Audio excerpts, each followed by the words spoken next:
तब तो तुमको सुखी नहीं हो, आनंद मिल जाता है, न जलनते न मरते, फिर तो किसी तरह की कोई कमी नहीं। इसलिए तुम्हारा यहाँ घर नहीं है। इसलिए उन लोगों से, बैकुंठ से, स्वर्ग से, ब्रह्मांड से, ये लोगों से कुछ समय बीतने के बाद फिर आ जाओ, फिर यहाँ जन्म लो इस पृथ्वी पर, यानी मनुष्य रूपी इस मकान में, और फिर यहाँ कर्म करो, फिर चले जाओ 84। लाभ क्या हुआ? ये गोट हमेशा टूटती रहती है। बहुत परिश्रम किया, तकलीफ उठाई, ऊपर गई और भोग लाग करके फिर आई, फिर पिट गई 4 खानों में, 84 लक्षणियों में। इसका छुटकारा कभी नहीं। जब तक वो महात्मा पूर्ण नहीं मिलेंगे तब तक इस जीव का छुटकारा हो नहीं सकता। बोलो, मैं कोई अपनी तरफ से बच्चा मैं करके नहीं, वैसे किताबों की कोई जरूरत नहीं। ये तो मैं इसलिए महापुरुषों की 2 बातें सुना देता हूं कि तुम ये न समझो कि आप ही कुछ कह रहे। अरे औरों ने भी तो कहा, ये लोग जो मैं सुनाता था पहले ऐसी बात करते, कहीं कैसे नहीं कहीं, यहाँ तो सब कुछ है और महात्माओं ने सब कुछ प्राप्त किया। तुम कहते हो कहीं कुछ नहीं है, तुम वहां तक गए नहीं, वहां तक तो तुमको क्या पता चलेगा कि और महात्मा आए थे या उनके भक्त आए थे, प्रेमी आए थे और उन जीवात्माओं ने प्राप्त किया, आपको क्या मालूम होगा? अरे जब महात्मा के पास पहुंचोगे तब पता चलेगा। बोलो, सेंदयसलरायन से न्यारा वेद कते वनताए। वो कहते हैं कि सुरत वो सिंध है असल, जो असली अस्थाई अखंड है, जिसका कभी परिवर्तन नहीं होता, न हुआ और न होगा, वो इस सबसे अलग है। और मतलब यह कि वेद इसी को बार बार इसी में फंस गए। कोई पढ़ने में फंस गया, अब क्रिया तो कर नहीं सकते हो, कोई पढ़ने लिखने में फंस गए, मन सैलानी, मन तो काबू में हुआ नहीं, बुद्धि विलास, ये पढ़ लिया, वो पढ़ लिया, वो पढ़ लिया, बस ये बुद्धि विलास। अब इनसे कहा जाए अरे भाई कुछ तुमने कुछ देखा है, तुमने अपनी जीवात्मा को देखा, उसको जगाया तुमने, तो कहते जीवात्मा क्या है? क्या है? कुछ नहीं, बस इसी को बस सैर सपाटा इसी में मारते हैं और मन उनका जरा भी एक क्षण भी नहीं रुकता और भागते रहते। क्या लगेगा, वो देखेगा, वो देखेगा, उसमें फंस जाएगा, उसमें गिर जाएगा, उसमें गिरेगा, इसी मोह ममता में, काम में, क्रोध में, इसमें इन्हीं रूपों में भ्रमता रहता है। तो यहाँ कुछ है नहीं। बोलो, हाँ, ब्रह्मादिक सब वेद भुलाए, ऋषि मुनि कर्म भरम लिप। अब वो कहते हैं भाई ब्रह्मा ने जब वाणी उच्चारण की और ये वेद लिखे, भोजपत्र पढ़ जब प्रारंभ में, तो मतलब ये कि वही बोले उन्हीं को नहीं मिला, वो बूंद उनको भी नहीं मिली। बूंद का उन्होंने भी दर्शन नहीं किया, वो खुद ही बुला गए, उनको ही बूंद नहीं मिल रही है। वो सिंध अगम अपार को छोड़ दीजिए, ब्रह्मा विष्णु महादेव अगर बूंद का दर्शन कर ले तो ये सब कारोबार यहाँ का सब छोड़ दे एक क्षण में। कभी ये कारोबार हाथ में नहीं लेंगे, लेकिन बूंद का नहीं दर्शन तो खुद ही भूले हुए, आपकी भूल क्या मिटा देंगे। बोलो, पीर पैगंबर कुतुब लिया, बूंद भेद पूरा। हम कहते हैं पीर पैगंबर कुतुब लिया, कहते हैं कि मतलब इनको पूरा बिंद का भी, बुंद का भी भेद नहीं मिला। वो तो कोई किसी को पा गया उसी को कह दिया, किसी को पा गया उसी को, पूरा बुंद का पूरा भेद नहीं मिला। उन्होंने भी दर्शन नहीं किए, दीदार किए, वो भी रह गए महरूम। और जब पूरे महात्मा मिले तब तो इनका दर्शन हो, और पूरा न मिले तो इनको सबको कौन जाने, कौन बताए। और जिसने जो चीज देख ली, स्वर्ग में देख ली, स्वर्ग में वैष्णव में देख लिया, उसी को आगे कुछ नहीं है। ऊपर चले गए तो उन्होंने देखा तो मतलब उसके ऊपर कुछ नहीं है, तो जो जहां रह गया वही फंस गए और भटक गए। बोलो, मुसलमान भी भूल गए, हिंदू भूल गए, जितने ईसाई। ये तो और मत तो अभी चले, पहले तो तुम्हारा एक ही मत था सनातन, पहले तो कोई जाति आती नहीं थी, इसी को आप समझ लो, पहले जाति नहीं थी। ये तो अभी हाल में थोड़े दिन में कोई 2500 बरस, कोई 1400 बरस, कोई इतना से बरस, कोई इतना से बरस, बस ये बोलो। सुनो सुरति तुम अपना भेद, तुम हम में थी सदा। सूरत को सुन ले अपना भेद, तू मुझ में थी, अभेद थी मुझ में, तुझमें कोई अंतर नहीं था। तो सिद्ध थी, अगम थी, अपार थी। बस करो।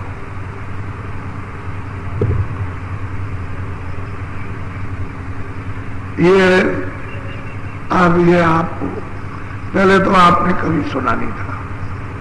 कान में बर्फ पड़ती है, पढ़ते पढ़ते पढ़ते पढ़ते कान में बर्फ पड़ जाएगी। ऐसे ही संस्कार ये मिलते बनते हैं। संस्कार पड़ जाते हैं तो जीवों को जब तैयारी हो जाएगी तो महात्माएं को उठा लेंगे, उनको फिर क्या दे लेंगे। तैयारी हो जाना चाहिए, जब तक तैयारी नहीं होती तभी तक देर लगती है। तो ये बड़े सौभाग्य से ये मनुष्य शरीर आपने पाया। देखो कान खोल के नामदान आपको देने जा रहा हूं, और सही सच्चा रास्ता सनातन, जिस रास्ते से आज से जीवात्मा उतर के अंत में आई, वही रास्ता आपको बताने जा रहा हूं। उसी को कहते हैं सूरत का नामदान, यानी सूरत का सच्चा भेद, कि किस रास्ते से उतर करके आई और किस रास्ते से वापस जाएगी, इसको कहते हैं नामदान। नामदान कहते हैं आत्म धन का दान। इन लोगों को खुदाई खजाना, उसकी दौलत का खजाना, इसको कहते हैं नामदान। ये नामदान सर्वोपरिदान, सर्वोपति ठहरा। इससे बढ़कर के राजपाट और मुल्क दिए वो सोना चांदी जायदाद कुछ नहीं, ये सब है मिट्टी। नामदान ये सबसे बड़ी खैरा, सबसे बड़ा दान है, इससे बड़ा दान और कुछ ही नहीं है। तो इसलिए आप इतनी बात का ध्यान रखो, या आप लोग शाकाहारी हो जाओ। शाकाहारी समझ लो तो अनाज, सब्जी, फल, दूध, घी, दिन में भूख लगे 100 बार खाओ। अच्छे कपड़े करो, 100 कपड़े बदलो। अच्छे मकान में अच्छी झोपड़ी बनाओ। बाबा जी आपको मना करके तब आप देना, लेकिन शाकाहारी शुद्ध आहार करो, शुद्ध होती, शुद्ध मन, शुद्ध दिल, दिमाग, पाक साफ। शुद्ध आहार हो, अशुद्ध आहार नहीं। अशुद्ध आहार से अशुद्ध बुद्धि, अशुद्ध मन, अशुद्ध दिल, दिमाग अशुद्ध, यानी खराब। तो शुद्ध शाकाहारी, तो आपको कोई चीज तो मना की नहीं।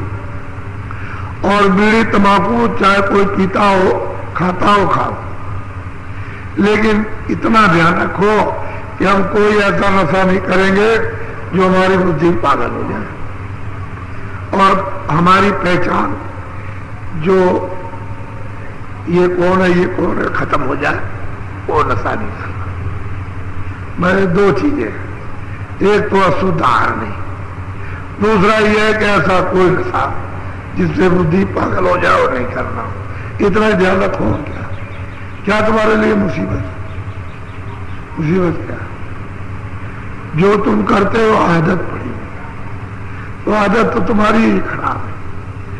अब उसी आदत से तुम लोगी, तुम कोई, तुम बीमार, तुम अपाई, तुम गरीब, तुम झगड़ालू, तुम मतलब सताए जाते हो, मारे जाते हो, दुखी हो।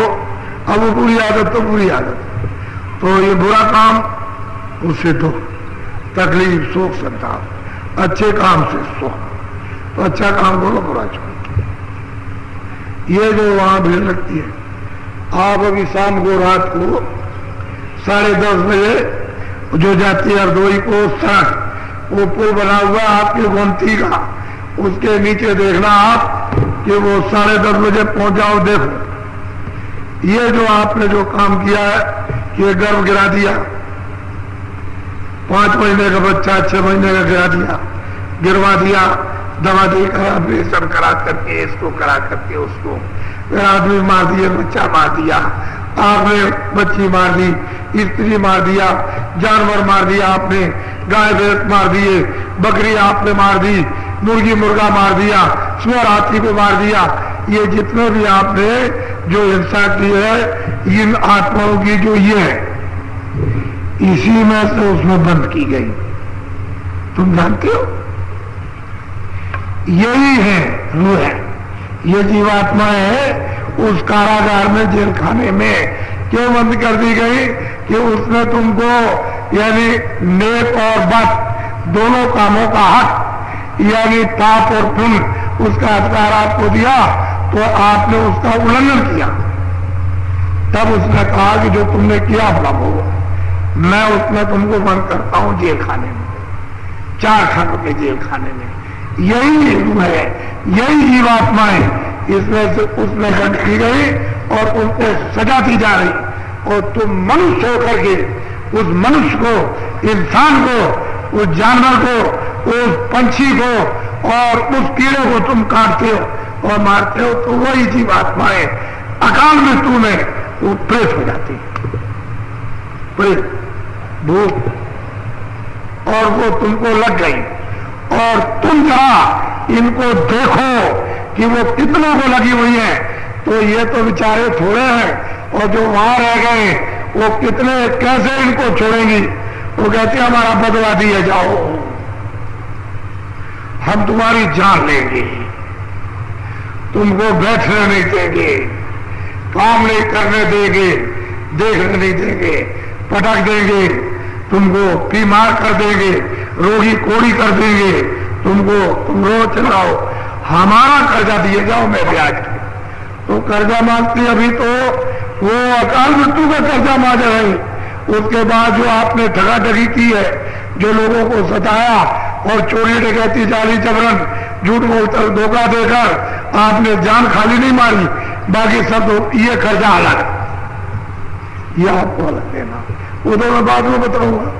इसको आप वहां 10:30 बजे पुल के आप खड़े हो जाओ, देखो वहां आपको पता। तो आपको ये चाहिए था, जब ऐलान सब जगह था कि वहां 10 दिन तक वो आप उसका परिक्रमा लगाना, और आपको बताया था कि 10:30 बजे से और 3:15 बजे तक, उसके बाद में लौट के चले आना, तो आपको 10 दिन पूरा लगाना चाहिए था। और हमने कहा था फिर वो प्रेत छोड़ जाएगा और आप चले जाना। और आपने किसी एक वक्त और किसी एक दिन किसी दूसरे दिन चले गए तो वो साथ चला गया, सताएगा, छोड़ नहीं सकता है, वो तरीके से छोड़ेगा उपाय से। हम तो उससे कोई जुर्म करते नहीं, हम तो एक तरीका बता देते हैं कि खुशी खुशी राजी राजी प्रसन्न होकर के वो चला आपको छोड़ना।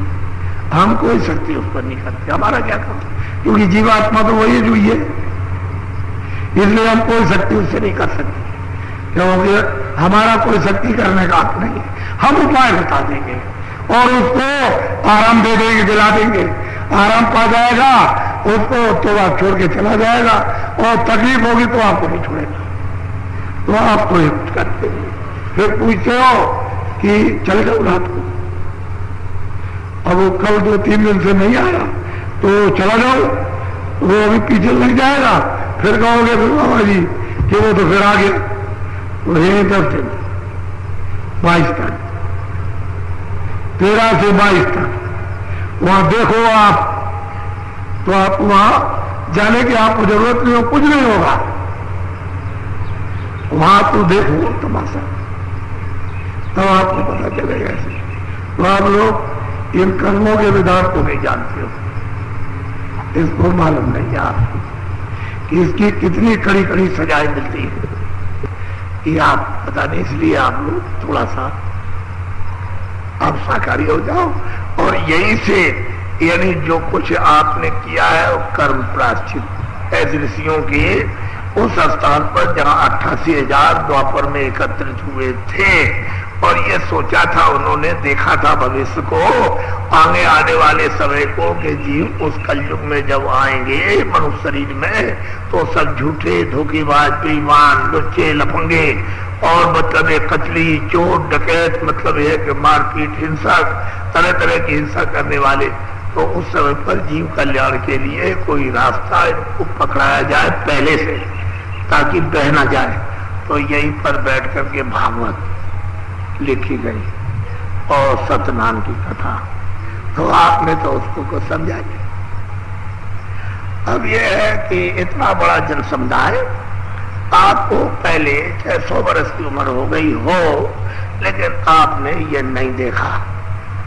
ये समुदाय, जितना ये समुदाय दिखाई दे रहा, अभी दौड़ करके टेंटों में जाऊं तो इतना ही आपको वहां मिलेगा, वहां उतना ही आपको मिलेगा। इतना समुदाय यहाँ आ गया है, हमारे पास सब सूचना आ गई इनकी, हमको सब मालूम है। और अभी रास्ते में पड़े हैं और रात को आ रहे हैं। जैसे भी स्टेशनों पर पड़े हुए, बस नहीं मिल रही, ट्रेन में जगह नहीं मिल रही है और चारों तरफ से आ रहे और सारी रात चलेंगे और सुबह पहुंचने की कोशिश कर रहे हैं। तो हमने उनसे कहा था, नहीं भाई पहले से तैयारी करना, तो अब कितनी भीड़ होगी तो आपको जानना चाहिए। तो इसलिए आप जो जो बात कही जाए उचित है, समझ गए। हम तो सबको मानने वाले हैं, हम जब आपको ही मानते हैं तो सभी को मानेंगे। फिर क्या बात है, जब आपको ही मान रहे हैं तो सभी को मान रहे हैं, तो कोई बचने वाला है ही नहीं है। अगर आपको न मानते होते तब तो फिर किसी को नहीं मानते। तो जब आप ही कोई मनुष्य हो तो मनुष्य में ये जीवात्मा रूप उसी मालिक की, जब इन्हीं को मान रहे थे भाई तुम वहीं की हो और वहां चलो, तो फिर क्यों नहीं। इसलिए आपको कभी भ्रम नहीं करना, संदेह नहीं करना, सीधा रास्ता चलो। रास्ता हम बताएंगे, मदद हम करेंगे आपको। और आप जरा सा थोड़ा सा समय दे दो, इधर आकर के अभी बताएंगे, जिनको बताया यहाँ बैठ जाओ। ये सूरत दोनों आंखों के मध्य में बैठी है, इधर देखो, यहाँ ये मध्य में बैठी है। इसमें दरवाजे के बाहर है, शरीर के अंदर तो है ही नहीं, बाहर बैठी हुई है। तो आपने क्या काम किया कि कूड़ा कचरा सब आप उनका यहाँ इसके ऊपर जमा कर दिया, दब गई। अब कूड़ा कचरा बहुत ज्यादा हो गया, उसको आप नहीं उठा सकते हो, ये बात तो सही है। तो जो जमा हो गया उससे वो दब गई। अब उसकी चेतना, उसका ज्ञान, होश उसका जाता रहा, बस ये बात बदहोश हो गई। अब कोई मिल जाए जगाने वाला तो इसको साफ सूफ करके इसको, यानी मतलब है जगा ले, खड़ा कर ले इसको। दरवाजे यहाँ पर हरि का दरवाजा है सामने, इसी जगह पर, ये उसका हृदय। इधर हृदय नहीं है, इधर हृदय नहीं है। ये जीवात्मा का, सूरत का, रूह का इधर दिल यानी हार्ट नहीं है, ये इधर है। ये बहुत बड़ा आकाश है, उसी में ये कूड़ा कचरा है। संसार का इतना बड़ा आकाश नहीं जितना इसका बड़ा आकाश है, इसी में कूड़ा कचरा जमा। अगर ये साफ हो जाए तो बिल्कुल फट एकदम उजाला, रोशनी, लाइट, और सामने स्वर्ग दिखाई देता है सीधा। यहीं से स्वर्ग की इतनी सुंदर रचना यहीं से शुरू हो जाती है। क्योंकि आप उधर जाओगे तो सुंदर रचना नहीं रचेगा तो आप निकल जाओगे। अगर खराब रचना रहेगी तो वहां रुकोगे नहीं, कहते ये अच्छी नहीं है तो आगे जाएंगे। तो ऐसी सुंदर रचना है कि वही उसको देख करके वही रुक जाओगे, आगे नहीं जा सकते। ऐसी ऐसी रचना उसने रास्ते में कर रखी है कि तुम जा न सको। तो तुमको इसका भेद कैसे मालूम? सामने ही स्वर्ग है और इतना बड़ा। तो उसमें तो मतलब यह है कि 7 लोग स्वर्ग में, 7 लोग वैकुंठ में, 14 उसी को कहते हैं बहिष्ठ। अपने हिंदुओं के यहाँ 14 भवन और मुसलमानों के यहाँ 14 तबक वो। और इनके परे इसमें ब्रह्मा विष्णु महादेव अपना काम करते हैं, लेकिन सब लोगों में अलग अलग है। उनके अलग अलग अधिष्ठाता अलग अलग लोग में राज करते हैं। ये नहीं है कि मतलब ये कि यही थी, सब में है अलग अलग, इसलिए साम नहीं है। अब ये साफ अपना, तो कहते हैं गोस्वामी जी महाराज कि मन को, बुद्धि को, चित्त को, अंतःकरण, ये अंतःकरण समझिए, इसको शुद्ध और साफ करो, निर्मल, पाक, साफ, पवित्र। तो कहते हैं कि तब तुम उसको देखो, निर्मल जन सो मोह पावे। कहते हैं जिसका निर्मल हो गया मन, बुद्धि, चित्त, अंतःकरण, कहते हैं मुझे देखेगा, सामने ही।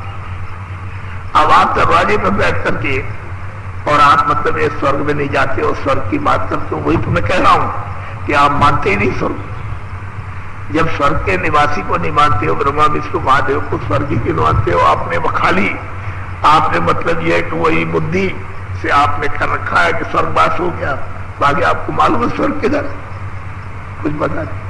और हम कहते हैं कि तुम चलो भाई स्वर्ग में, पहले ही स्वर्ग देखो तुम, वो तो आपको तो रास्ता ही वहीं से जाने का है, दूसरा रास्ता ही नहीं कोई, उसी में होकर के जाने का है। तो तुम चलने की तैयारी नहीं करते, ये दे दो, वो दे दो, ऐसा करो, ये दे दो, ये हमारा है, इसका, ये पैर हाथ फैलाते हो चारों तरफ, और तुम्हारा यहाँ कुछ नहीं है, ये परदेश है, और कहते हो कि हमारा अभी कल समय पूरा हो जाएगा, इस मकान से मकान मालिक निकाल देगा इस जीवात्मा को, रूह को, बस ये यहाँ पर रहेगा, इसको उठाओ वहां चलाओ, तेरा, हे दादान पागल, ये तेरा, किसी का राज नहीं, किसी का घर नहीं, किसी का बच्चा नहीं, किसी की स्त्री नहीं, और यहाँ फंसा पड़ा हुआ मोह ममता में, काम है, क्रोध है, ये इसको रगड़ रहे, बस उसके बाद बस। अब आप नामदान ले लो, दो चीजों का ध्यान रखना, बस आज से शाकाहारी, गलती मत करना, शाकाहारी। और बीड़ी तंबाकू आप पी सकते हो, तंबाकू खा सकते हो, हम तो कोई खाते नहीं, हमको तो मालूम नहीं। आप ऐसा कोई नशा मत करो। यानी मुसलमानों के यहाँ तो किताब में उनकी लिखा है कि अगर किसी ने ऐसा नशा कर लिया जिसकी बुद्धि पागल हो गई, कहते हैं कि उस इंसान का जिस्म जिंदा ही जला दिया जाए तो उसके गुनाह माफ नहीं होंगे। इतना सख्त कानून है, लेकिन फिर भी मुसलमान ऐसा नशा करते बदहोश हो जाए, होशी न रहे। तो कुरान को कब मानते हैं, वो अपनी किताबों को कब मानते हैं, कब खुदा को मानते हैं, बताइए। ये तो सोचने की चीज है। कब आप भगवान को मानते हो, अब आप कहते हो, कहने की बात अलग है, कहने को तो कोई भी कह देगा, कोई कहे। अरे तुम अपने घर में अपनी स्त्री को नहीं पहचान पाते तो औरों को क्या पहचानोगे। तो आप लोग नामदान ले लो, जो परमात्मा का नाम। हम जब कभी इनसे इतना कहते हैं कि भाई जरा जगह लेकर के बैठा था, ठस कर, तो जो नाम में बोल लो अदा होगा।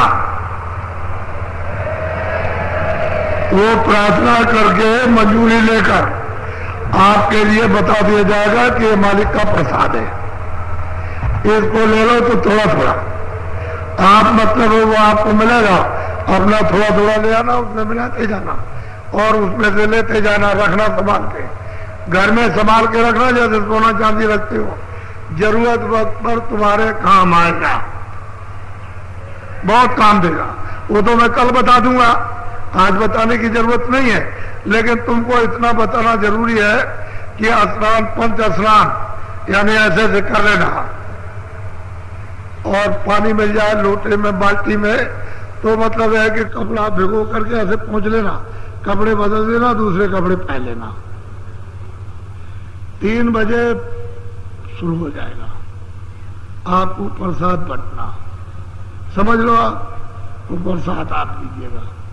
उसके लिए आप तैयार है, क्यों कि वो तो आपकी खास चीज है, जरूरत वक्त पे आपके काम आएगा, और सब में काम आता है, बच्चों में, बच्ची में, इसमें, उसमें, तकलीफ में, बनाने में, जरूरत पड़ने पर सब में काम आ जाता है। वो हम कल बता देंगे आपको, वो आप कहीं फेंक भाग मत देना, नहीं तो फिर आपके लिए दिक्कत हो जाएगी, समझ गए। और यह है सुमरन, ध्यान, भजन।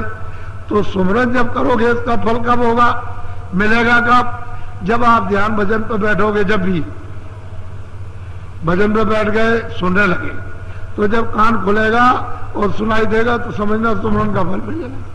जब आप ध्यान पर बैठोगे और दृष्टि एकाग्र होगी और आंख खुलने लगेगी तीसरी, और सामने जब दिखाई देना शुरू होगा तो समझना सुमरन का ऊपर बैठे हुए फल दे रहे, वो ऊपर बैठे हुए तुम्हारी आंखों के सामने ये ऊपरी मिलेंगे। जिनका आप नाम लोगे, रूप का आप ध्यान करोगे, ये सब के सब ऊपर है, तुम्हारी आंखों के सामने, ऊपर नीचे नहीं है, नीचे कहीं नहीं, इनका ऊपर स्थान है। और ऊपर से ही आवाज आ रही, ऊपर से ही बुलाने के लिए, उसी आवाज में प्रकाश भी है और आवाज भी, सब कुछ उसमें है। तो वो तो देखेंगे मुझे किसने याद किया, मेरा नाम किसने लिया, मेरे रूप को किसने याद किया, तो वहीं से बैठ के दया देंगे। तो आपके कान साफ होंगे, आंख साफ, और जब खुलने लगेगा तो दिखाई देगा तो समझ रहे दया होने लगी, उनकी आप पर कृपा होने लगी। सुमरन का फल ध्यान भजन में पता चले। और सब लोग पूजा कर लें, उसके बाद अगर तुम चाहते हो हम नहाने के लिए तो सीधे गोमती नदी में जाओ, और अगर नहीं कल जाओ तो कोई अर्जा नहीं है, परसों नहाना, तब पन्नों को दान दे देना। पन्ने महाराज ये कभी मत सोचना कि बाबा जी तुम्हारा कोई नुकसान करते हैं, क्यों कि तुम्हारे पास दूसरा कोई काम नहीं, यही तुम्हारे शरीर अच्छा की रोजी और रोटी है, उसको हम दरवाएंगे, उसमें तुम्हारा कोई नुकसान नहीं होने देंगे, क्योंकि वही रोजी रोटी है। दूसरा तो कोई आप काम करते नहीं हो, खेती वाला खेती, ये वाला ये, तो तुम कम से कम होकार तो मारते रहते हो धर्म की, तो वो तो रोजी रोटी तो होना चाहिए तरीके से, तो उसके लिए आप घबराओगे, आपका नुकसान नहीं होगा, किसी को नहीं। सब लोग अच्छे काम में सहयोग दो और अपनी अपनी रोजी रोटी कमाओ। मैं किसी की रोजी रोटी बंद थोड़ी करता हूँ, न खेती वाले, न दुकान वाले, न दफ्तर वाले, न ये करने वाले, न साधु, न कोई बात, सब अपना अपना काम करो, तुम्हारा वही काम है, लेकिन इनको बताओ शाकाहारी रहो, अशुद्धार मत करो, ये खुल्लम खुल्ला। तुम ये डरो मत कि मैं अगर कह दूंगा तो मेरे पास कोई सीट फिक्र मत करो, तुम्हारी प्रारंभ है, तुमको सब कुछ है तुम्हारे पास, उस पर विश्वास रखो, और रोटी और कपड़े तुमको मिलेंगे, हम विश्वास दिलाते, उसमें कभी नहीं। तुम क्यों डरते हो साधु होकर? अच्छी बात सिखाओ, तो कम से कम इतना तो उपकार करो कि इनको शाकाहारी बनाओ, ये इनका जीवन चरित्र जरा उठे। इतना तुम रोजी रोटी के लिए कमजोर मत बनो कि मेरे पास आएगा नहीं और ये चला जाएगा, उसकी नहीं, कोई फर्क नहीं, जाने दो, मैं सबको घेर घार लूंगा और तुम्हारी मेहनत का फल दिलवा दूंगा। आप लूंगा, आप भी मेहनत करो, आप भी करो, जो जहां बैठा उस जगह पर करे, लेकिन सही करे। जब सही करने लगोगे तो हर तरह की मालिक दया करेगा, फिर क्या मिलेगा? बरकत मिलेगी। तो खेती में, दुकान में, दफ्तर में, और जो भी काम करते हो उसमें बरकत में फिर कभी नहीं होगी। बाल में, बच्चों में, कपड़ों के लिए, अब बरकत को तुमने फेंक दिया तो ये रो रहे हो, और क्या है? तकलीफ तो इसी बात की है कि तुमने बरकत गिरा दी, बुरा काम करके गिरा दिया, अच्छा काम करो तो फिर वापस लौट आए। बरकत उसकी दया है, शामिल हो जाती है, तुम्हारी मेहनत के साथ बरकत शामिल हो गई, सामान बढ़ता गया, फिर उसमें कमी नहीं होती है। और जब गलत काम करोगे तो फिर, अब मैं तो समझाता, मुझे समझाने का, बताने का मुझे अधिकार है, आपको समझने का अधिकार उतना ही जितना आपको उतना नहीं, उसमें मेरे आपके अधिकार में कोई अंतर नहीं है। सब लोग मदद करो। गाँववासी देखो, तुम किसी की चोरी कर लो, डकैती कर लो, लूट लो, माल ले जाओ, तुम्हारे घर का चला जाएगा। तुम पीछे रोगे, चिल्लाओगे, हमने बहुत चोरों से, बहुत डकैतों से पूछा, हमारे पास बहुत है, हमारे पास तुमने तो कुछ नहीं किया।